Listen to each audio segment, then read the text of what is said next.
On July 4th, 2020, 3D artist Chris Jones, known for his rigging, photorealism, and hogging all the town, comes out with this, a demonstration meant to promote this community post which outlines the history of tension maps and proposes that it's time to add them back to Blender 2.8. You see, tension maps were a feature of the older Blender builds which could output compression and stretch maps by evaluating the change in edge lengths. This means modifiers, armatures, and shape keys could be used to generate these animated maps completely procedurally. This kind of thing was perfect for generating wrinkle maps and other kinds of animations, but remember, this is only available in the older builds. Blender version 2.8 does not have this kind of information accessible until recently. Only a day later, Blender user Steve comes out with a free add-on over at Blender Artist, which over the next couple weeks would become more stable and bug-free. And it's now at the point where you can interactively play with procedural tension maps even with Eevee, and here's how it works. For installation, just download the Python file, navigate over to the add-ons menu in your preferences, and locate the file in wherever you downloaded it, which will let us select an object and see this new tension map menu. Once you've created whatever animation you want, all you have to do is add in 2 weight maps for compression and stretch, create a vertex color map to store all this information, and access this info in the shader editor by loading in this vertex color map. It stores both compression and stretch as one output, but by separating these components, we can see each one individually. This can be useful for something like wrinkle maps where we only want folding and compressed areas, but still want to maintain control over what our wrinkles look like procedurally. Animations that rely on this stretch and squash principle where we can use our compression map to give this a nice color scheme. And yeah, that's your Blender Quickie, and as always, I've been CG Matter, you've been you.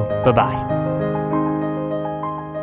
Thank you for making it to the end of the tutorial, and this tutorial was sponsored by Skillshare. What is Skillshare? Well, Skillshare is an online learning community with thousands of online courses about stuff like 2D animation, 3D animation, photography. Yeah, they also have courses about Blender and stuff related to probably what you're interested in. They also have online workshops so you can work alongside thousands of other people. One course in particular I want to recommend is how to make merch with Draplin. I really love most of the courses that Draplin makes, so this one's an easy one to recommend. You're going to learn about not only the design aspect of, making logos and all this, but also a bit of business and marketing type stuff. And that course, along with all the other premium courses, are available at a very affordable price at less than $10 a month. But I'm about to make the pot even sweeter. The first 1,000 of my subscribers who click the link in the description are going to get 2 free months of the premium membership of Skillshare just by clicking that link.